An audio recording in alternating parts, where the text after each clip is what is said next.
slight issue with microphones today, so I'm going to use my very best teacher voice. And I think most people who are speaking today are also former teachers, so I'm sure we won't have a problem. A very, very big welcome to you all today. It's an incredibly busy and intense week at UNGA in New York, so I'm really grateful for you all taking the time to come and spend a couple of hours with us. And very exciting to have an event in person as well. Some of you may know me. I'm Alice Cornish. You may have seen me on a webinar. You may have had an email from me. It's very nice to meet you in person. Just by a quick show of hands, who has been to one of our Science of Teaching launch events online over the last couple of years? Amazing. And you're all in 3D. This is very exciting. I have a back of the head as well. I do exist from the shoulders down as well, so it's very exciting. So I think you know a little bit about this grant and this programme and the fact that RTI International have developed a series of how-to guides on the science of teaching funded by the Bill and Melinda Gates Foundation. The guides are designed to synthesize evidence about what we know about quality teaching of foundational literacy and numeracy. And they're designed to be succinct, actionable, practical, and really, really useful for our sector. So what I wanted just to say a little bit, I don't know if some of you caught that video, we were trying to push the music up so that you would pay attention because you may be tested on it later. But the guides cover a range of topics: structured pedagogy, assessment-informed instruction, the teaching of mathematics, pre-service teacher education, language of instruction, and now the topic that we're here to talk about today, remediation. Did I miss anything, Julianne? Okay, good. Yeah, I hope you paid attention to that. So the last thing I wanted to say before I pass on to Dr. Asya Kazmi, who's going to give us some more formal welcoming remarks, is that these guides are really just the tip of the iceberg. These events like this, we're bringing people together. We want you to know about these guides. We want you to hopefully be inspired to use them, dig into them. But we also hope that it is just the start of a conversation. And so if those of you in this room who are implementing foundational literacy and numeracy programs, some policymakers who are very focused on that in that work, if you would like more support to have a bigger conversation about how these guides could be useful, how they could be contextualized, adapted, and how you could access support, please do let us know, because we don't want this conversation to end when you leave at 2 o'clock today and get on with your very busy lives. This is the start of hopefully a really good partnership. So with that, I'm going to pass over to Dr. Asya Kazmi, who I think many of you know. Asya is the Global Education Policy Lead at the Bill and Melinda Gates Foundation and a very proud maths teacher, another teacher in the room, who's going to tell us a little bit more about this topic. Asya. Welcome everyone, it's so exciting to see so many of you. I wish Alice had not said formal, because I was planning to be very informal, and I think we've had a lot of formal sessions. It's been really exciting to be in New York to see the Transforming Education Summit, but I think people are tired. And when we think about being tired, I was like, okay, how am I going to say something that's coherent for the next 5-10 minutes? And this was too much like a classroom to not have a whiteboard and start writing. If you look at my handwriting, you must feel sorry for my classes, because this is not good handwriting. But the first thing I wrote down was, there is no tired like a teacher tired. And those of you who've been teachers or you follow teachers, at the end of the day it's exhausting. At the end of the year it's super exhausting. Stay with me, there's going to be a connection to remediation. So you get to the end of the year, summer holidays come in, and you desperately need the summer holidays. But towards the end of the summer holidays, you start thinking about your students, and you think about they're going to have forgotten what you worked so hard to teach them. And there was learning loss, and you start the first few weeks of the school year thinking, how do I recover that learning loss? And that's just 6 weeks holidays. After the pandemic, schools have been closed in some places for 18 months, for 2 years, and there is a learning loss to recover that's 2 years long, as well as all that missed learning that needed to take place. So that's why we're here. But before we start on that, let's just remind ourselves, before the pandemic, almost half the students, 5 out of 10, could not read with meaning a simple text. That's a shocking statistics. After the pandemic, estimates are looking at 7 out of 10 children not being able to read with meaning. And in sub-Saharan Africa, that's 9 out of 10 children not being able to read. That's a shocking statistics and something that I know, care about and we know how to address. So what's needed is high quality teaching and learning for all. And we know structured pedagogy, and I'm going to try and say it in French because I'm so excited. There's a French how-to guide, pédagogie, structurée. Am I saying it right? The French people are horrified at what kind of trying to learn French. But we know structured pedagogy works, and many of you in the room have contributed to that field of evidence and that how-to guide and that literature review had been done. High quality instruction also needs to have more of the science of learning. There is some discourses, perhaps in the UK and the US, about memory and cognitive load theory that we need to be more familiar with. And that was one of the reasons that we're looking at science of teaching program, is how do we bring that discourse and how do we further that discourse and develop our own discourse about what the science of learning and the science of teaching says. And there's also an assessment-informed instruction how-to guide.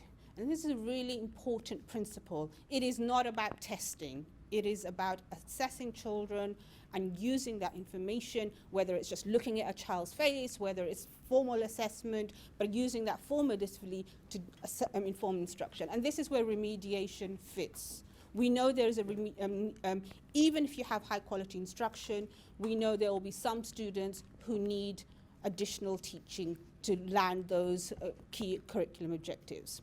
It's part and parcel of an effective education system to have remediation built in.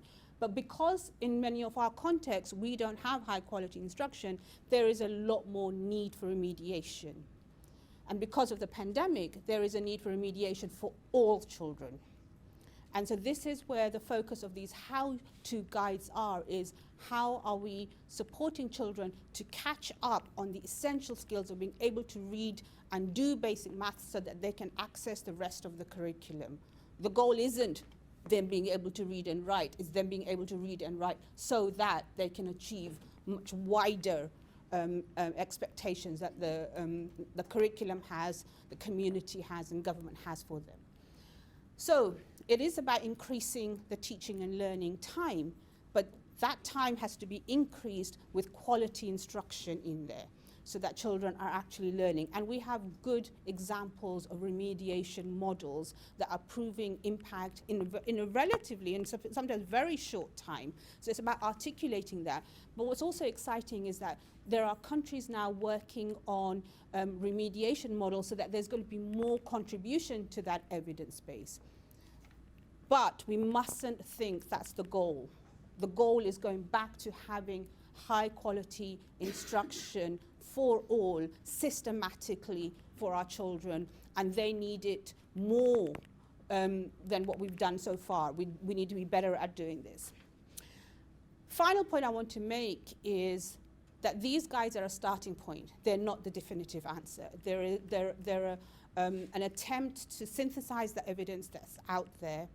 And then we want you to come back and say, this is what we have learned. We need to revise these guides or contribute to these guides and make them better. So one of the really useful, or one of the really exciting pieces of work that was assessment-informed instruction, how-to guide was created. India partners looked at it and said, we're going to contextualize it for our own systems. We're going to integrate it into our own structured pedagogy models, and we're going to support the implementing partners in India to take it forward. And we want the same thing to be done with all of the guides. They are just a bouncing off stage, but going back to having much more effective pedagogy and science of learning and science of teaching is an iterative process that's not going to end, but we need to be able to lift the language and the discourse and the vocabulary so that we have more effective teaching and learning going on.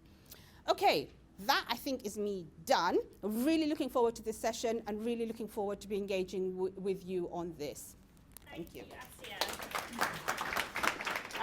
A few things. We really, really want to lift this conversation and take it on social media as well. So if you're on Twitter, please do follow at SOTFLN. Use the hashtag Science of Teaching, share your thoughts, your reflections. We'll come back to that later because we do have a bit of a Twitter challenge for you. There will be opportunities to contribute today with questions and discussions, so be ready to bring all of your ideas and insights. We will be asking for feedback as well, so keep that in mind. And most importantly, join us and be part of this Science of Teaching community. If you have ideas about how these guides can be used, as I say, let us know. Just before we move into the walkthrough of the guide, which is what I'm sure a lot of you are here to hear about, just a very quick introduction and discussion session. So what I want you to do is just turn to your partner or people on your table, introduce yourself, where you're from, the work that you do. But most importantly, I just want you to spend 2 minutes talking about why is remediation in FLN important to you and your work. And hopefully it is to a degree because you're here today. So 2 minutes in pairs or on tables, have that discussion. Brilliant. Hopefully you've started some conversations that can be continued over lunch. I had some spies in the audience, Kate and Julie. So what were some of the themes that came out in the conversations you overheard? I think for the few that I was able to listen on, is this the mic? It's for the video. Oh, it's for the video. Okay. For the few that I was able to listen to, there's two main themes. One is, some of you work even in the secondary sector, so later down the line, and realize that children arrive and they don't even have the basic skills that you would have expected them to have. And so it's really important because you can no longer teach at the level you were expected to teach at those levels because of a lack of focus of FLN before that. And then the other theme is about the grand equalizer across, say, urban and rural areas where you can see higher levels of FLN learning in urban areas, but then it gets completely forgotten outside of those areas. And so it's how to bring the FLN so that you can have more equal opportunity across children and even within different classes or within different portion of the population within the urban centers as well. That's what I heard. Kate? Thanks, Julie. And just to add to that, a few more themes that came out from the snippets of conversations I had. COVID was something that some people were talking about in terms of an effect that has, of course, exacerbated an effect that was already in schools and very prevalent. Some of you are working with governments, helping them think very much at the systems level in terms of the kinds of programs that can be supporting all children. And some of you are working with organisations very much at the classroom level and running programs and really needing tools to help teachers on the ground who are struggling with the different competency levels that they're finding in their classrooms and wanting to support each child and meet in each of their individual needs. Brilliant. I think that's a really great transition then into the how-to guide itself. And to talk you through the guide, I'm very delighted to introduce Miss Julianne Norman, who is the author of the guide, which is helpful. She's also the project manager on the Science of Teaching programme. She is a research education analyst at RTI International. And most importantly, she is the only person in the RTI Science of Teaching team who hasn't come down with COVID in the last 3 days. So she is a machine. Let's just hope it stays that way. Yeah. All right, so welcome everyone. I'm delighted to be here. I see some familiar faces and some new ones, so thanks again for everyone who's been a part of all of our online events throughout COVID. I think this may be our 6th or 7th launch, and it's really great to have it in person. So I'm one of several authors of this guide. It definitely took an army to put together. And I am excited to walk you through the different building blocks that we have identified for creating an effective remediation program. But before we discuss the guide, I just want to get all the wheels turning and pistons firing. And we're going to go to, on your screen, you'll see menti.com. You can just type it into the URL in your cell phone Safari browser. And the code to access is right there. I'll read it out loud, 2136-2607. And when you pull up the Menti, it will ask you what words come to mind when you think of the term remediation. and you can write down 3 different words. It should have 3 boxes there. And I just want to see what words come to mind. It's going to create a little word cloud right here. If anyone needs to get on the internet, there are signs around here. I think it's open. It's just private events 507. All right. So I see catch up a couple times, repeat, deficit, acceleration, accelerated learning, learning loss, catch up, catch up, catch up, equitable learning, reinforcement. Oh, I like that one. Bridging, improve, response to intervention. Someone's read the guide. Equity gaps, fixing. Catch up is really big. And it really would be bigger, except we have a hyphenated version and a non-hyphenated version. Help, deficit. Okay, great. So that exercise did exactly what we wanted it to do, where we wanted to show the different terms that are often conflated with remediation and that often have similarities with remediation interventions, but it's not quite remediation itself and how we're defining it here. So we define remediation as additional targeted support concurrent with regular classes for students who require short-term content or skill support to succeed in regular formal programming. And on page 2 of the guide, we've actually listed, you can see the little box down here, a list of a lot of the terms that you saw come up in the word cloud that are really similar to remediation, but not quite how we're defining remediation. So now that we've determined how we're defining remediation, I want to take one step back, and before we actually go into the 7 building blocks that we have identified for creating a remediation program, I want to take a quick look at its connection with assessment-informed instruction, because you cannot have a remediation program that is not part of assessment-informed instruction. All remediation programs begin with good assessment-informed instruction. And as Alice mentioned, we do have a how-to guide. There are copies right up here. We have 2 on assessment-informed instruction, one at the systems level and one at the classroom level. And the one that I'm referring to right now is the classroom level.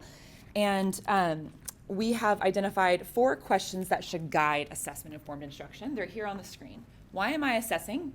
What am I assessing? What methods of assessment should I use to collect evidence of student learning?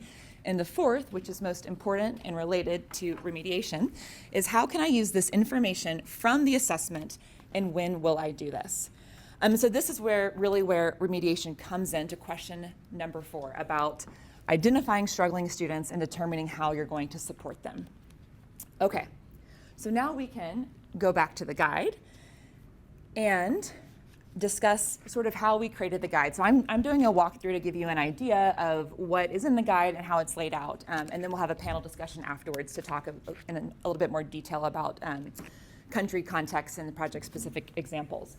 So this guide is based on a literature review on remediation. There's copies in the back. And the literature review examined models of interventions that have evidence or appear promising. So most of the examples that we use and on which we have built our building blocks come from TARL interventions, with a capital T, teaching at the right level, from Protham. Variations on TARL, response to intervention, which is a model used in high and middle income country contexts, as well as various tutoring models. And we've taken lessons learned from each of these interventions and distilled them down into what we saw as 7 core building blocks, things that you can't do without when you're building a remediation program. And we are going to jump into that right now, to the first building block, which is assessment to inform remediation. So not to be confused with assessment-informed instruction, but specifically looking at assessing students to understand their competency level, to have a sense of the knowledge of where they are in their learning trajectory. So before beginning a remediation program, students really need to be screened to identify the specific need for remedial support and their competency level. And our guide discusses 2 different types of tools for screening and assessing students. And it's also guided by 4 different questions. So we're talking really about selecting the right assessment. We have general outcome measure assessments and mastery measure assessments. And I think we can go ahead and click on the next one here. Great. So when you're thinking about the right assessment to screen students, we have 4 guiding questions that you see on the screen. I won't read them. You can see them. And at your table, there are two envelopes. One envelope contains examples of mastery measures, and another envelope contains examples of general outcome measures. And you can go ahead and open them and take a look and start to see and think about how these two different types of measures address the questions on the screen.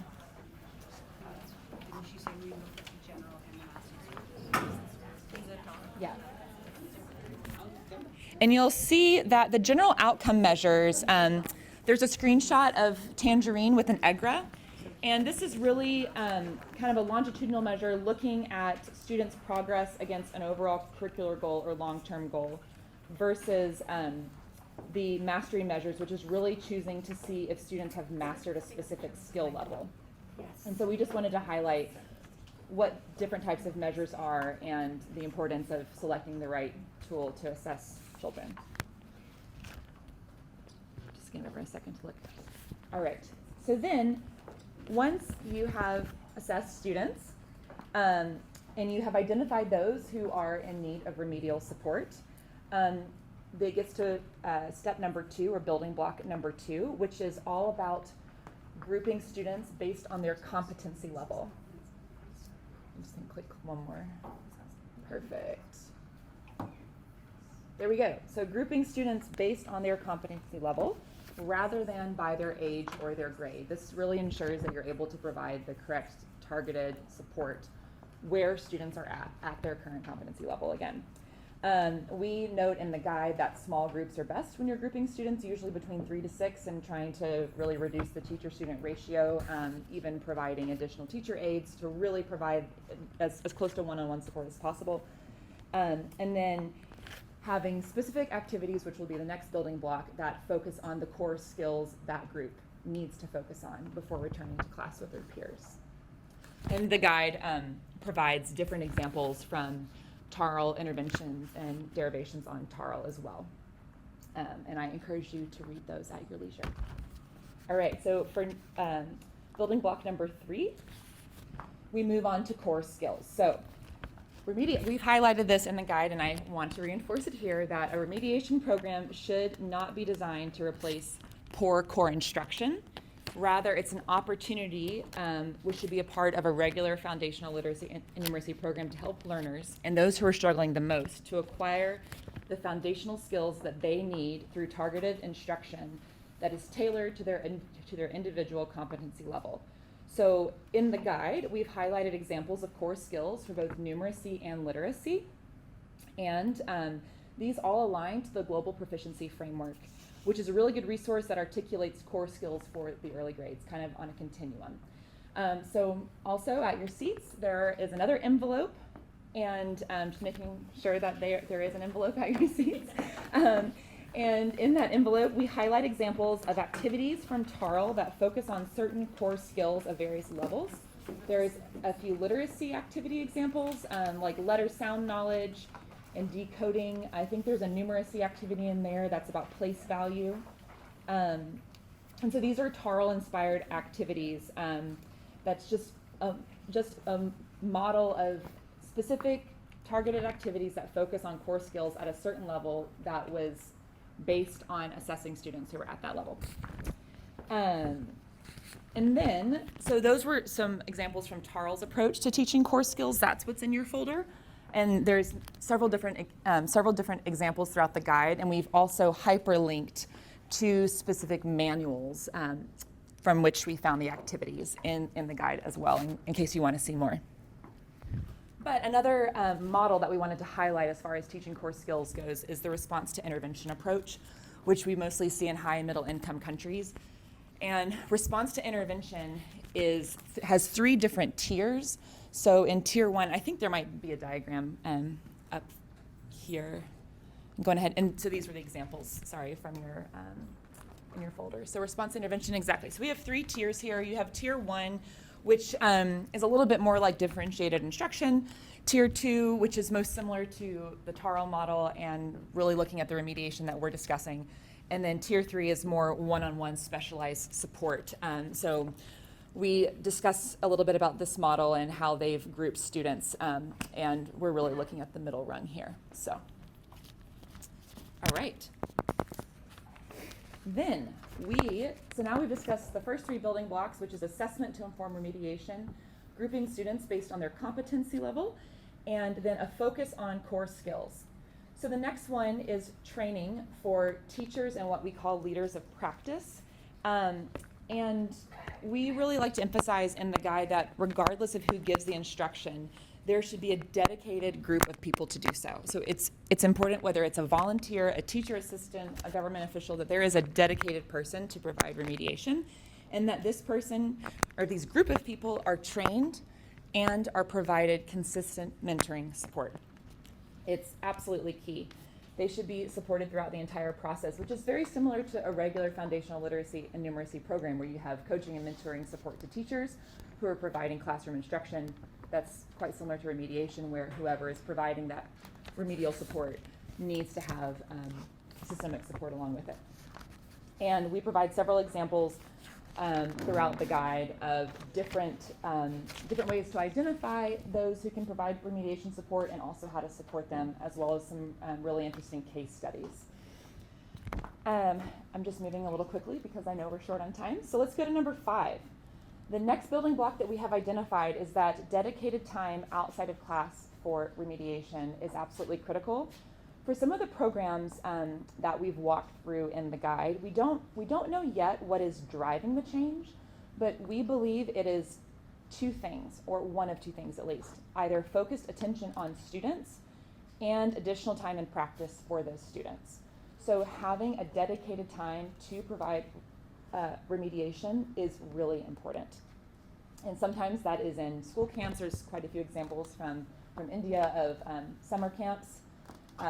There's another, TCIA Ghana did a really interesting study where they had 4 different ways of dedicating time for remediation, whether it's after school, pull-out classes, weekends. So we provide an example of that in the guide as well as some cost implications. So I encourage you to take a look at that example. So number 6 is monitored progress. And the important thing I wanted to highlight about this building block is that it is important to monitor students' progress throughout, because we want them to have the opportunity to move levels and to eventually graduate from a remediation program. We don't want them being stuck there the whole time. And so a good way to monitor progress is really vital for ensuring students continue to receive the support that they need and at the right level. So that's building block number 6. All right, we're on the home stretch here. Building block number 7 is government and community partnerships. No remediation program is viable without local government and community support on board. We highlight 3 particular reasons why this is helpful: allocation of time for remediation, ensuring alignment between core instruction, assessment, and essential skills, and preparing and supporting instructors, really ensuring that instructors and those who are supporting instructors actually have the resources that they need to do so. So this is 3 of what we found to be the most important reasons of why you really want to ensure that local government and community are on board with your remediation program. I think so. Those are the 7 building blocks. Again, you all have copies of the guide, I hope. And just to reiterate that when designed and implemented effectively, remediation can be a really valuable tool for increasing equity in student learning. And the building blocks that we've described in the guide can provide a strong foundation for creating an effective intervention. We really hope it's helpful. And I think to elucidate this a little bit more, we're going to have another Mentimeter and then an exciting panel for you. So thank you. Thank you, Julianne. One thing before, I'm not sure if I should tell you this now because it might help you cheat in the next task, but on your name cards, you actually have a QR code and some information about the guide. So if you want, if you're struggling for suitcase space, please do use this QR code and you can access all of the guides. You can wear it all week in every event that you go to, and you can have other people access the QR code. This is our gift to you. Now, I'm going to see how closely people were listening with a little bit of competition. We're going to have a little quiz on Mentimeter. So if we just move on to our Mentimeter, the code is the same. So if you're already on the Menti page, menti.com, you should be able to access it. Code 21362607. So if we go on to the Mentimeter and present the quiz, it's going to invite you to, when we move on to the page, so if we just press, Kate, the next slide, if you just press sort of enter or something, it should take you. It's going to invite you to join the quiz. If you're feeling confident, put your name. If you're feeling a little less confident, you can use a fake name. I'll accept that. What we're looking for is correct questions, but we're also looking for speed. So we have lots of people entering the quiz. Is everyone who's joined who wants to there? All right, so we're going to go into the first question. And remember, it's not just correct, it's speed. So Kate, if you want to start the countdown. How should all successful remediation interventions begin? Support to students to address gaps, grouping students by learning level or assessment to understand where students are.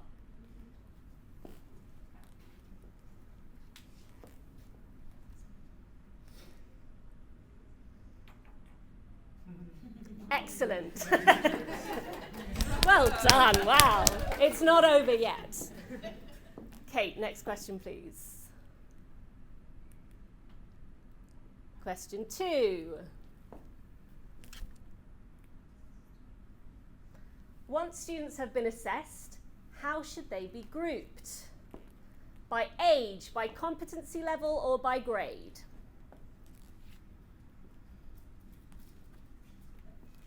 Remember, speed is key here.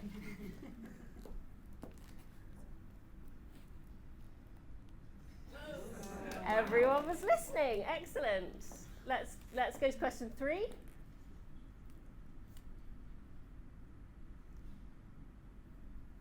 How can government and community partnerships support remediation? Allocation of time, ensuring alignment, preparing and supporting instructors, all of the above.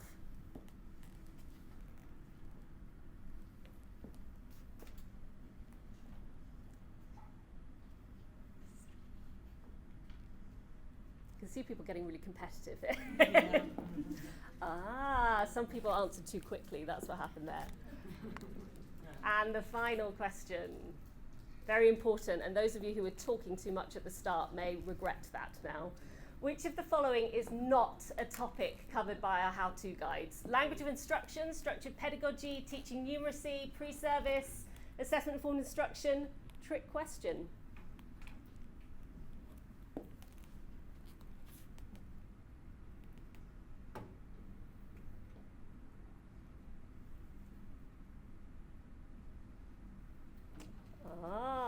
Some people weren't listening. Yes, it is a trick question. They are all guides, and we can see who is on the leaderboard. Oh, wow. Wow, that's close. Fastest, Sam. Who's Sam? Woo! He was second. So I bought these all the way from the UK. I have to have props. So Sam.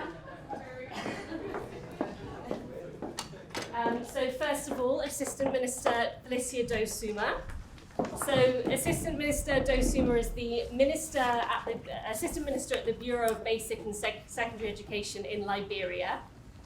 She has been a key part of several policies, including the Education Sector Plan, the Girls' Education Policy, and the National Girls' Education Strategy. She's been in the ministry for more than 15 years and previously was Assistant Minister for Early Childhood Education. She was also, very importantly, a second grade teacher and a head teacher and a supervisor. Joining Assistant Minister Dosuma is Audrey Spencer. There she is. Global Practice Lead for Education and Youth at Chemonics International. She has a huge amount of experience forging partnerships to design, implement and grow projects. And importantly, she designed the Chemonics remediation approach that's being used in the Soma Umenye program in Rwanda.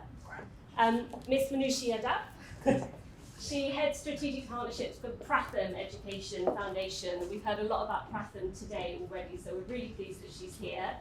She works with funders, partners, and industry to communicate Pratham's work. She previously led program management as well and is involved in ensuring operational effectiveness over the organisation. And then finally, we have Dr. Julie Bélanger, my colleague, who... Not from RTI International, but yes. Yes, that was old. There was a COVID issue. Wishful here. thinking. Wishful thinking? Wishful thinking. So Julie is from Better Purpose. She's an education, monitoring, evaluation and learning specialist. She holds a PhD in early childhood education, and she has also been working at the OECD, RAND and education partnerships before joining Better Purpose. So I'm going to pass over to Julie, who's going to lead our panel. I am very excited to have this panel with us today. It's going to be, I think, a very rich conversation with very different expertise and experiences. So thank you so much for taking the time to join us, and welcome to today. So I think I will start actually the conversation with success stories, a little bit of, what went well and what can we learn from that. And let's start with Assistant Minister, actually, if you don't mind. Now, I understand there's been some improvements in early grade reading in Liberia through, in part, the Read Liberia program that's ongoing, if I understand correctly. And some of the students in the program were reading twice as well by the end of the program as students who are in the control group. It's not to say that there's not more progress that needs to be done. I think that there's still a large proportion that are not necessarily meeting your standards, but you're on your way there. So I guess my question to you would be, could we have your personal reflections on these changes that you're seeing in early grade learning in Liberia? And what are some of the most important actions that were taken by the ministries and by partners that have led to the improvements that you're seeing? Okay, to answer your question, yes. In Liberia, we've been working around improving reading outcomes. In fact, I was a part of the development of that project. So in fact, from the beginning of the project, we started thinking sustainability, because from experience, there were several support interventions that came to the Ministry of Education, and once the funds dried out, the programs ended. So we said, no, we're not going to go that route anymore. So from the onset, we started thinking sustainability. In our country, I know you all know that we've come from war.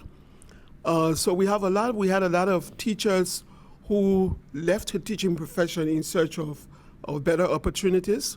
And so we had the availables becoming teachers. With that, we even at the level of the teachers, we do have a lot of gaps. So working with Read Liberia, we had to focus both on the students as well as the teachers. So what happened was that bringing teachers together, we were able to develop teaching learning materials for early grade reading. There was an assessment done to check, selected students whose reading ability was assessed, and of course it was very low. Following that, there were trainings that went on with these teachers. Now, what happened is that a lot of capacity building was done with the teachers. And you won't believe that teachers themselves did not just need the pedagogy, they needed the content. So if you went to do a training, you had to make that adjustment to be able to meet them where they were, so that they will be able to deliver what you wanted them to deliver. So in our recent, or just before I go to the recent one, so we had teachers, county education officers, district education officers, vice principals for instruction, all forming part of the training, just to make sure that everyone was on the same page. And the parents were not left out. Because for children to succeed, we needed parents' intervention. Even if you didn't know how to read, we just wanted you to get interested in getting your children learn how to read. So there were activities that parents were also involved with. In terms of success, again, sometimes 2 times a year we brought teachers and all of these different stakeholders together to talk about to train and then to talk about what was working in the different situations. And the testimonies from the teachers were very, very interesting. Teachers came out to say, well, besides learning to teach the children, I myself I've learned a lot. I speak better now, I write better now, and I feel comfortable to work with the children. Quite recently, the teacher who won the Best Reading Teacher Award, she said before she went through the training, she would come to her class and maybe just write a story on a board or give the children the books and say, turn to page 5. And then she would do rote learning. She would read, and then they would have to read after her. But after going through several trainings, she realized that she was on the wrong way. And now she's a better reading teacher. In fact, she's one of our facilitators now, for the trainings that we are having. So I think the fact that we started thinking about sustainability of this program, we are now, just before I left Liberia, we had trained up to close to 900 teachers. But what we've done is to put the training in 2 phases. So we've done one for now, and they're starting school. So at the end of the year, we're going to have another training. Normally, when you bring teachers together for a full day, for over 5 days, you have to find some kind of incentive.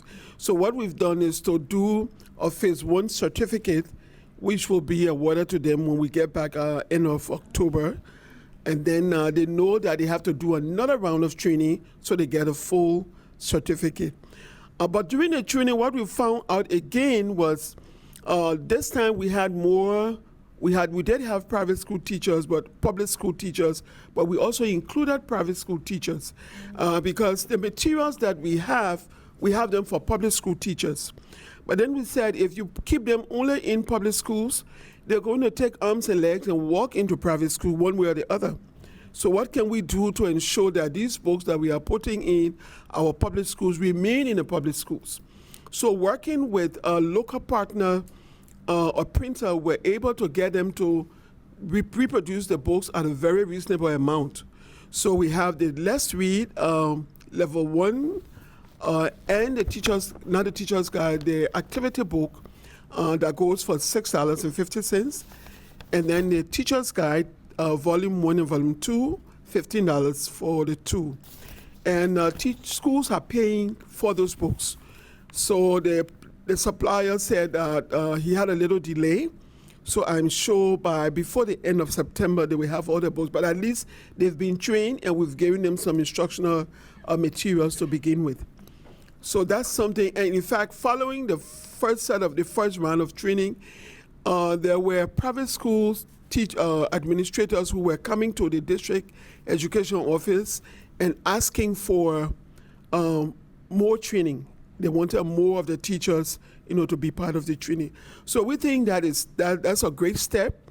And what Liberia has done as part of the sustainability part of it, they've given us a vehicle, we've given us 2 bikes, and of course we have all of the textbooks and teachers' guides for public schools. So public schools don't have to pay. We will be giving them to the teachers, but private schools have to pay. But at least it's available, so that they can have it. So those are some of the things that we're doing, and we're very, very excited that, especially so with the involvement of the private schools, the interest that they're showing, tells us that they too appreciate. The children read these books and they see their own names in the books, they see familiar places, so they kind of bond with the materials that they have.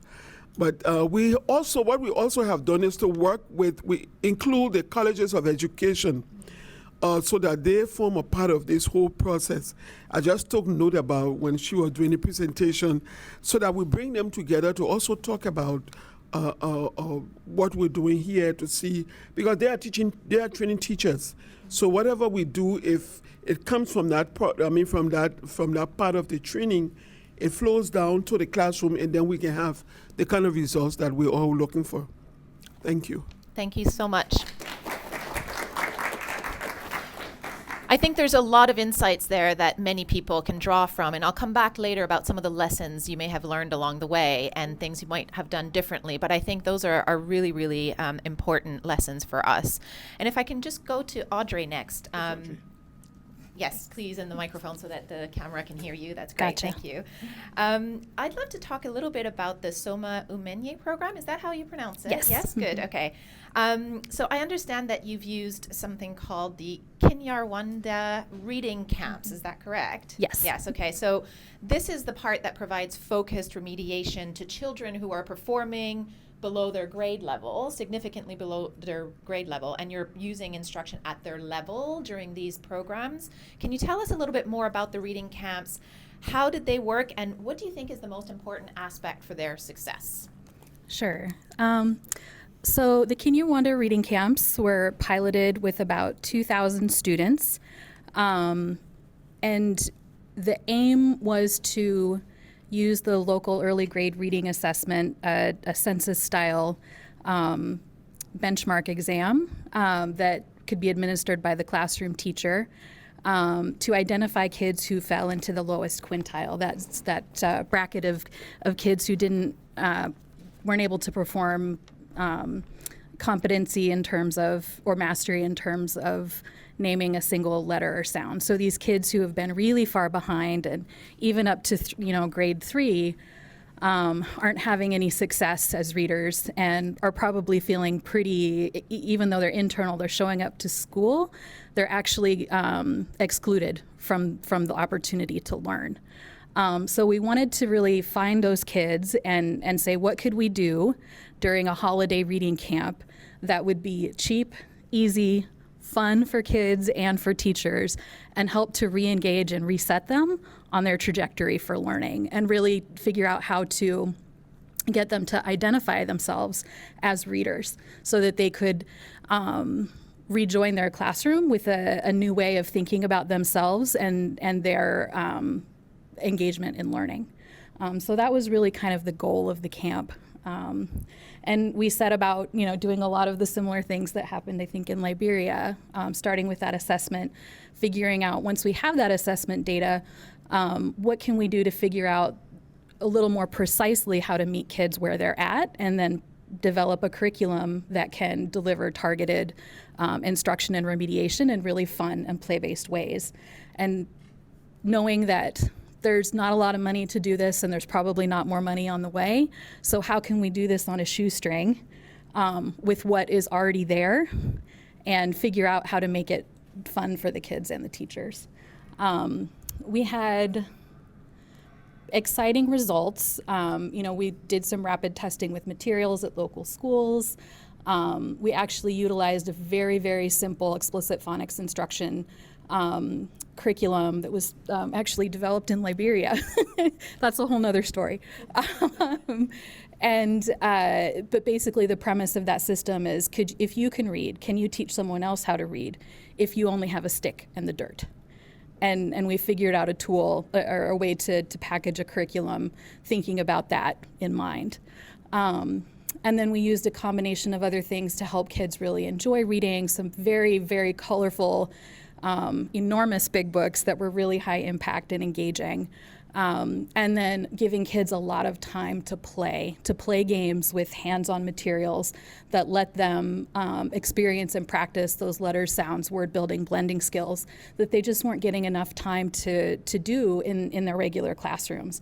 And the results were pretty exciting. I think one of the most exciting results was that the kids who had been sort of left behind, right?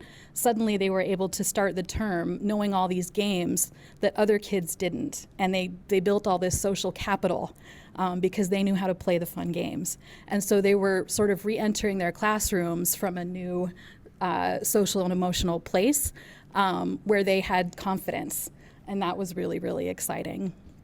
Another effect was that teachers were transferring the skills and practices that they had experienced at camp into the classroom. And months later, when we went back to check to see if the kids had maintained results or backslid or whatever, we asked teachers why. The kids were sustaining their results, sustaining growth and closing gaps. And so we asked the teachers, why do you think that's happening? And they said, because we're using these effective teaching techniques that we did at camp in the classroom. So I think that there's something there that could be really yoked in terms of the way teacher training is approached. And the fact that they got to practice these things in such a low stakes, low barrier way that was in a context that was about fun rather than supervision or inspection, I think was really, really key. And then I think, the other piece of that is that there was tremendous community engagement and buy-in, which was not easy at first.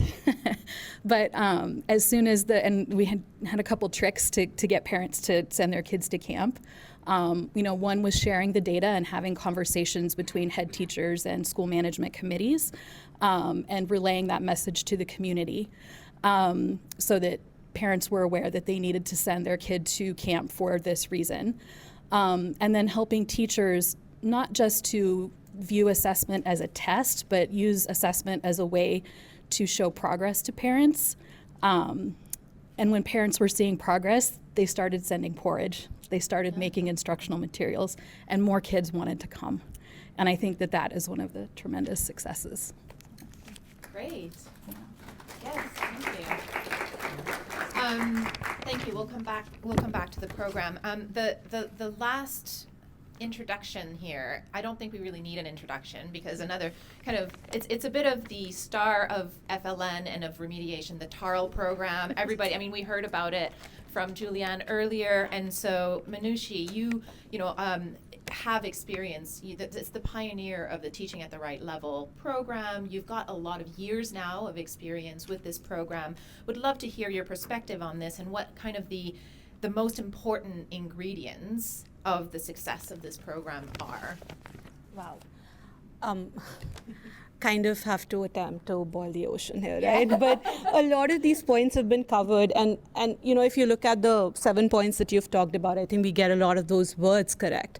But it's really how those have translated into practice. Like, for example, assessment. I think everyone in the room, everyone in the FLN space agrees assessment is important, but I think you touched upon it, that it's not to assess the children, it's to get to know them, right? You are in a classroom, you are going to teach them, but do you know them where they stand?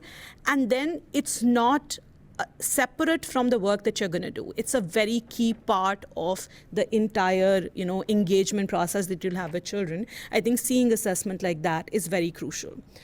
Keeping assessment data lean enough that it's going to be used immediately after it's done is crucial, right? Because we've made these mistakes as well, that, we decided to do assessments which were statistically significant. It was going to be entered into XY dashboard, whatever. No one saw it. I don't think I also saw it. Like, I put it out because I had to report to a donor, but no one else saw it. But we have to make sure that it's something that is lean enough, simple enough for the teacher, for the mother, for the community stakeholders to see.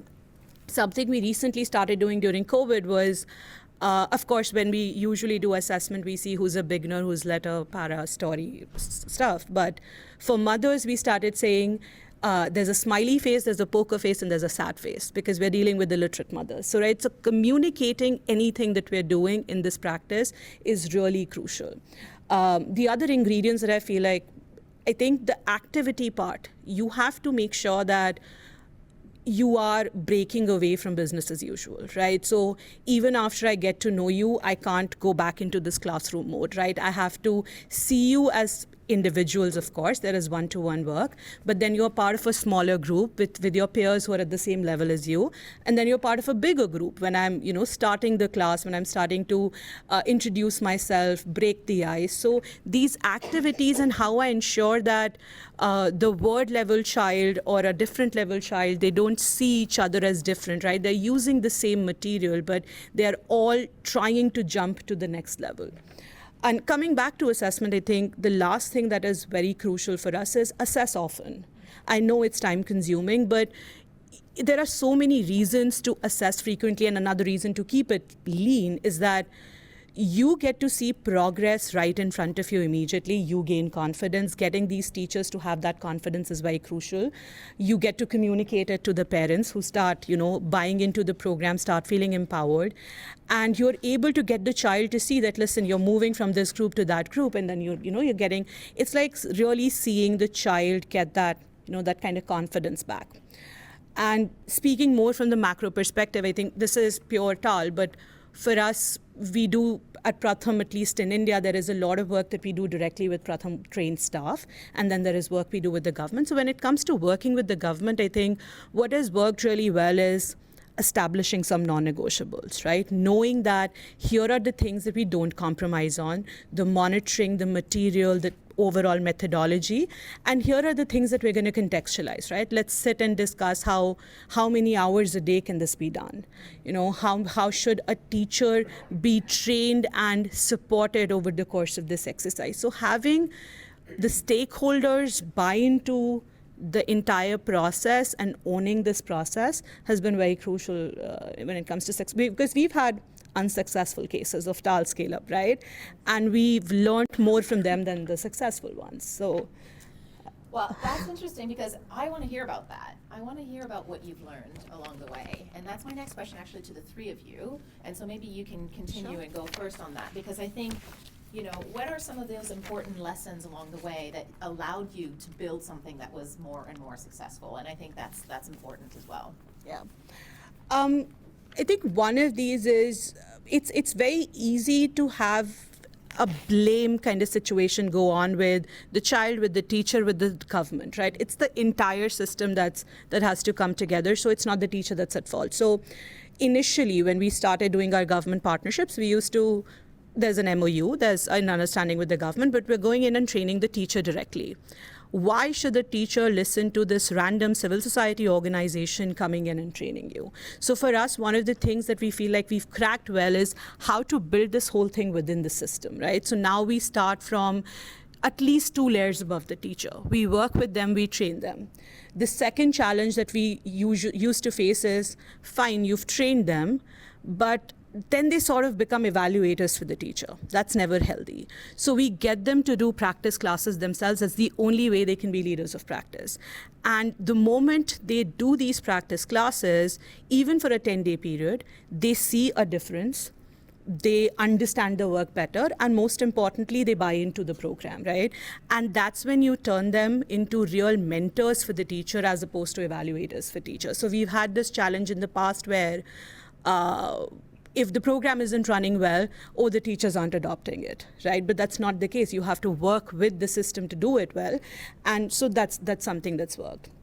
I think lastly, governments, I don't think it's true anymore, at least in the Indian context, but they can be averse to data, right? So I say that now that they are not. They are buying into the dashboards, but making sure that they are not burdening themselves with data by making a huge, behemoth out of anything that we're doing, by knowing that they really just need to look at a couple of processes, a couple of outcomes, and I think that's lean enough in the initial stage, right, to tell you whether it's working or not, and then who should look at what data. I don't need the main, education officer sitting at the, city capital to look at every single school. No, they should be looking at every district and decide which district may need more support. But if you're at a sub-district level, you need to go deeper. If you are a teacher, you just need to know your students. You should not care what's happening elsewhere. You know your students well, and that's enough for me. So I think that's been another learning lesson, that it's very easy to go from no data to way too much data, and it's just as useless. So I'm not subtle, sorry. No, that's okay. Audrey? Pass it on. Yes. Yeah, I'll build on that. I think similar learning, and really investing the time in the training of trainers and teachers who may be implementing remediation, so that they can illuminate the difference between marking and progress monitoring.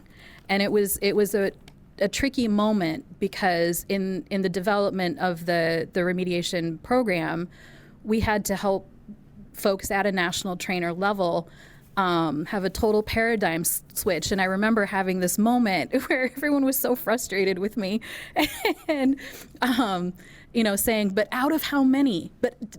Out of how many? They wanted to know at the end of the day, when they were looking at evidence of student learning from a dictation exercise or something like that in the remediation, out of how many? And I kept saying, it's not out of how many, it's how many more today than yesterday. And so really finding simple ways to help teachers understand that how many more letters is this kiddo able to recognize, to read or to write today than they were yesterday, and conveying that type of message home to parents. It's that sort of data on a small enough feedback loop that you can use to inform daily instruction and respond to the kids in a real-time way.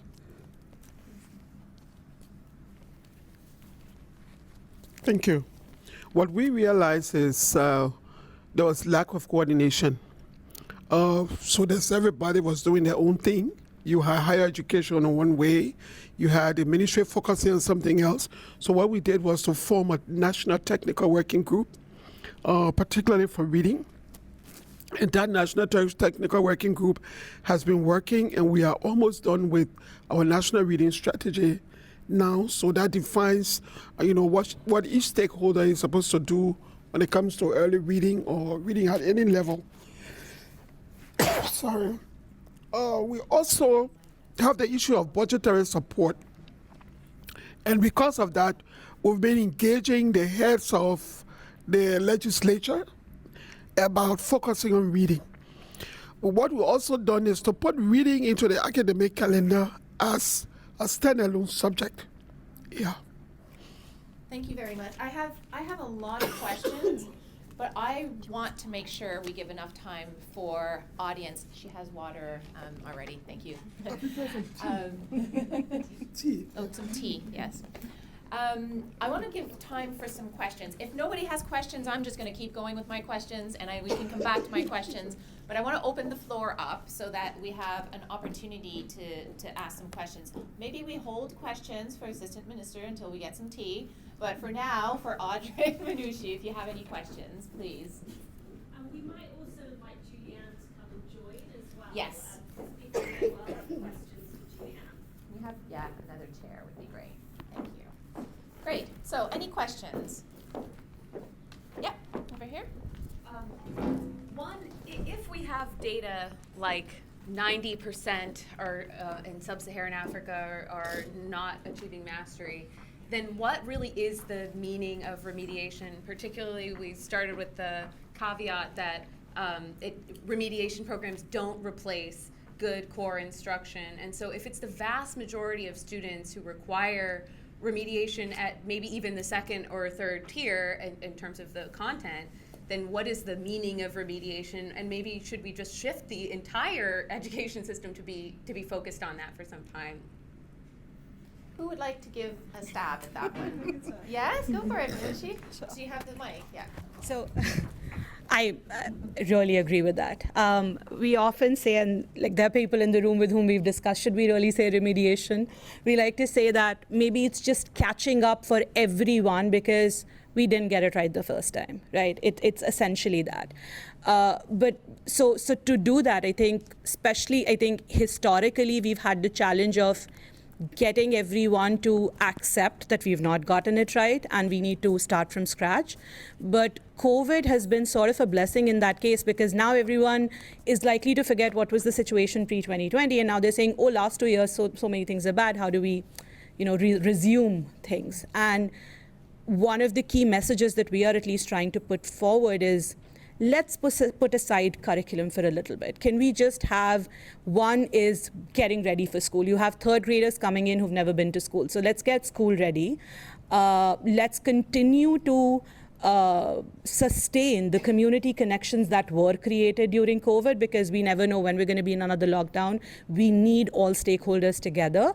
And then when we are back in the classroom, let's make sure that we start off with just foundational literacy and numeracy. Let's not get into an extensive curriculum on day one, or even say that, this is the day when we're going to start the curriculum. Until then, let's do an accelerated approach.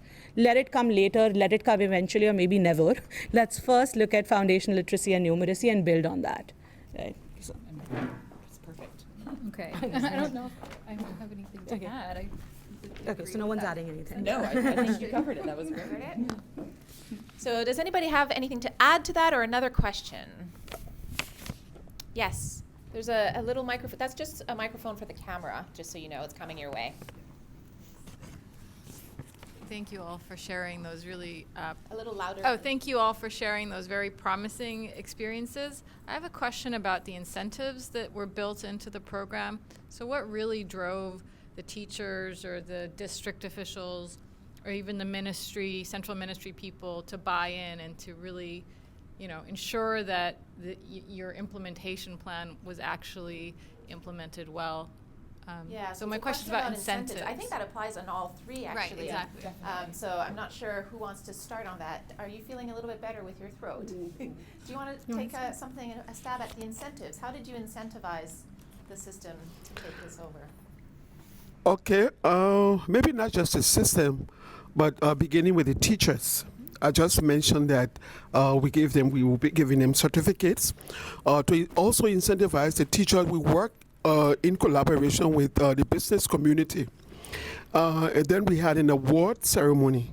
So we had best teacher, best reading teacher at the school level, at the district level, and of course we went up to the national level. There were non-monetary incentives where business houses provided bags of rice, radios, just different things. And the teachers felt with the fact that they were celebrated, they felt very good and encouraged to continue. Yeah. Can I have one thing to introduce him as saying, just because it's relevant to Read Liberia? I happen to also work on the Read Liberia program. It wasn't planned that way.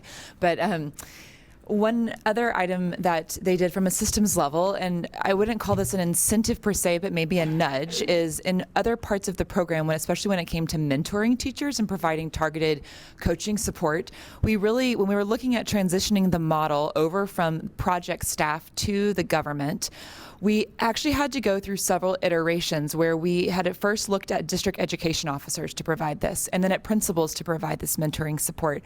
But there were issues with the job description and how much time those officers or those principals had on their schedule and what was written as their job duty within their handbook. So we eventually resorted to vice principals of instruction, I believe, serving as coaches, and district education officers serving as coach supervisors. And that worked because it aligned most closely with their job function and what they were already doing. So they didn't feel that they were taking on more work, and they kind of felt empowered, I think, to do it. And so it was sort of, I wouldn't call it an incentive, but a nudge in looking at how the system can absorb something in kind of a logical way, if that makes sense. So I hope you don't mind. Okay, yeah, go for it. Let's go.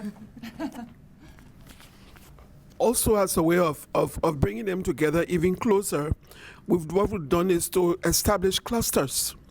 So these teachers that have been trained are put in different clusters per district. So the cluster meetings will be used, one, to share experiences. The second one, that's an opportunity for them to get further trained and find out exactly what's working. Thank you. Excellent. So we have time for one more question, oh yeah, sure. You wanna go ahead? It's just a really short Yes, go for it. input here. Make it easy. When teachers are asked to do things that are easy, they do them. And that was what we kept in mind.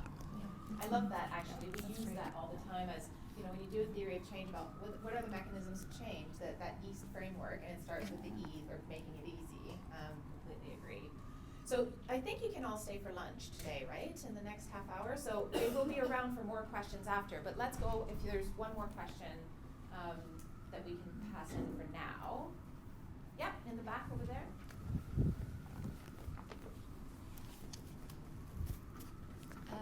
Can you hear me? I'll use Use your teacher a big voice. voice. So hi, I'm Ashley. I'm from Teaching at the Right Level Africa. Thank you very much for the presentation. I think the sort of high level buckets definitely resonate for us. They're very, very similar for what we would describe as the Teaching at the Right Level stuff. I'm just really interested in the kind of teaching and learning activities and that component of the handbook and how you went about doing that. I think there's lots of different approaches in the classroom, and I guess I wonder how much of that drives what we see in different kinds of learning outcome improvement. So I'm very interested in what the panelists think about that importance of that component, but I'm also interested in sort of in putting this handbook together. How did you kind of tackle that topic? Yeah, that's a really good question. It wasn't easy because there are a lot of great activities out there, and we're huge fans of TARL, but we also don't want to have it just be TARL, to show other examples as well, even though most of them in there are TARL. And so we were really looking at the Global Proficiency Framework and the core skills that it has, and just trying to find a variety of activities that worked on core skills. And so there are many more activities in this handbook than what we've shown here. And so we were just trying to show variety, honestly, making sure that we were targeting core skills, and also just to make it easy, like you said. So, if you don't have sticks to use, here's another activity that targets the same core skills for students at this level using a different format. And so really just trying to be as inclusive as possible, to look at different models, and just to make it as easy as possible. So that was kind of how also what was available. It's kind of amazing how there's not a lot of information that's just publicly shared, and so we did a lot of digging to find resources that were well vetted, had evidence, but we could also link to provide. So, I mean, that's kind of a simplistic answer, but that is how we did it. So maybe, I don't know if you all want to comment on activities as well. I mean, it's weird to answer Ashley's question, the Teaching at the Right Level Africa's team, but I agree. I think we get the right words, we get the right pieces, and then when we go into it, of course, there are deviations, right? They are different in terms of context, in terms of activities. We don't often use the word at all, structured pedagogy, for example, right? We are looking at a slightly different approach here. But it's also important, however, I agree, to get, the bullet points right, right? And it's going to be useful for us also to go back to look at this and be able to put out, here's where, we may vary, and here's what we've learned from this, and we would love to know someone who's adopting exactly this approach is learning from this, and then regroup maybe, right? So that's another thing to look forward to. I can give you a little bit of a breakdown of the instructional sequence of the program. We always started with a morning meeting, which was a message and a movement, helping kids set their intention for the day and doing something fun with their bodies to reinforce that. The systematic phonics instruction that was really, really simple. And that's actually something I'm happy to share with everyone. There's an English shell version of it. I think I shared it with GRN back in 2019, but I don't know who's picked it up or not over the years. And then the read alouds with the really big, colorful books that the before, during, and after reading activities, we made sure kids were talking to each other the whole time about reading, about thinking about reading. And then closing the day with about an hour of hands-on games and activities, a la Words Their Way, stuff that's sort of tried and true, and using local materials like bottle tops for alphabet tiles, grain sacks for sequencing cards, or game boards that the kids just could not wait to play. And that teachers and parents and communities actually have a lot of fun making and coming together to make those things. And then closing the day with a community meeting so that the kids who are participating have a chance to go around and share a concern or an appreciation they had from their experience that day. It recenters their voice in the experience and gives the teacher a chance to monitor the social and emotional component of what's going on during the day, so that those interactions that are happening in small groups when kids are playing together and we're tricking them into learning, that he or she has that opportunity to reset any behavior issues or hurt feelings or things like that might happen during the day. So. Well, for us, one of the highlights of the program of instruction in the classroom, is the issue of them, the teachers being told that I do, you do, we do. And that's something that the children also look forward to. Because of the limited resources, they are encouraged to use a lot of local materials. So especially for phonics, they are making the little, using poster sheets to make different games where they can play those games in 2s or 3s, or just maybe at a table. But that's something, and then when it comes to, especially oral reading fluency, it's usually put into like a little competition in the classroom. So just to encourage them to be able to read, knowing, and they feel very excited knowing that those words they've learned, now they can put them together and they make some sense from them. Yeah. Thank you. So I will pass back to Alice, but before that, just to say that there are copies of the how-to guides in French and in English on the table over there if you wanted to take a look at them. There's also the more detailed literature review and an expert thought paper. Yep. It's a thought paper. Yeah, an expert piece as well. They're at the top, and then over here, these are all the other topics, or some of the other topics of the other how-to guides that we have, also some in French and some in English. So just to say that there are some paper copies if you're interested. But I just wanted to have a big hand of applause for our wonderful panel today. Thank you so much for being here.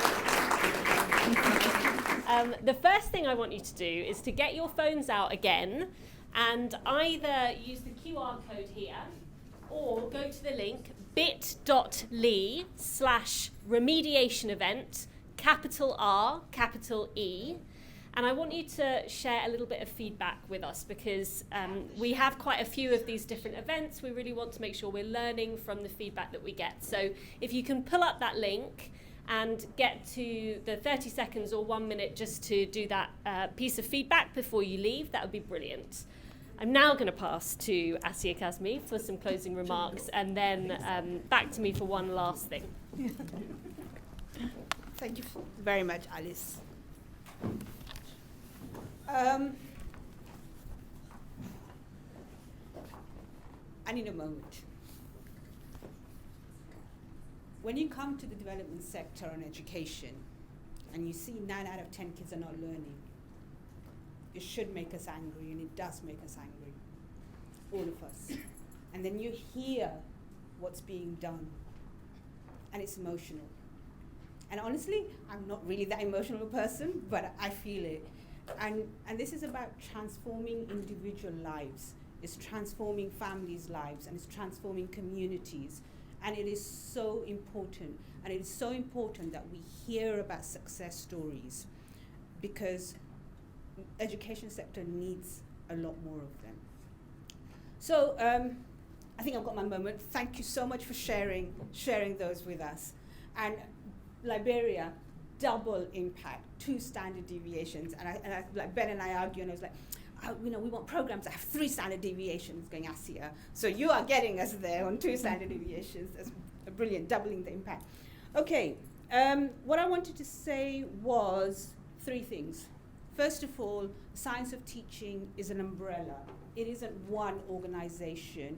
It is many, many organizations working together, being more coherent about what needs to happen in pedagogy, what effective classroom practices look like for literacy and numeracy, and being able to provide good advice to people who want to make a difference. So please be part of that program. There's 3 things that happens. There's synthesis of evidence. So you've seen those how-to guides. Then there is applied research. And there's many organizations in this room who are doing that applied research in live programs. So we're looking at things like, what's the role of school leaders in having greater impact? What is the role of assessment-informed instruction? It is very hard to do, but what is the role of that, and how does that feed into programs, and then it's applied? And then the last bit is consultancy support. So a document isn't going to be as effective as these learning sessions, and that's not going to be as effective as actually being with programs and providing some space to think about how to be have more effective implementation. So please think of that. Please give us ideas, and that feedback is really important. That's us also doing assessment-informed instruction to say, are we doing the right things? How can we be better? What more is needed? What are we not thinking about? What do we need to see? So that's really important. I said 3 things. We need to continue this effort. We need to make a case for the reform isn't just technical, but we need to have really good understanding of what the technical looks like. We need to have a good understanding of this reform is political. How do we marry that up? And Minister, I think the fact that you've been a head teacher and that you have an education background, I think there's something there about why your program is more effective than many we've seen. So this point about marrying the political and the technical, but the key thing is implementation, that we have to be able to implement at greater scale, so many more children have that positive experience. And thirdly is the sense of urgency. I think the Transforming Education Summit, the literacy and numeracy, has made a cut through. It is not literacy and numeracy versus social and emotional, they're all integrated. It has had a cut through, but now we have a responsibility to make that be focused on implementation and make a real difference. So we're not saying the same thing 5 years' time and 10 years' time, and we're actually moving on the agenda from foundation literacy and numeracy to what does upper primary need, what does wider need. Thank you so much for your time. Thank you for being here. Thank you for continuing to contribute to this. We've got much more work to do. Thank you, Asia. I said I was going to come to you with a Twitter challenge, and this really is the last thing you're going to hear from me. So get out your phones again. What we want to do is to get those of you who are on Twitter tweeting about remediation, some of the lessons that we've learned today. We know how needed quality pedagogy is. And so if you are so inclined, what is the one thing that you've learned today that other people need to know to help address the learning crisis? We want you to tweet about it, tag someone who you think needs to know, tag at Science of Teaching SOT, FLN, hashtag Science of Teaching. That's my last request, just to kind of keep this momentum going. And now you can go to lunch.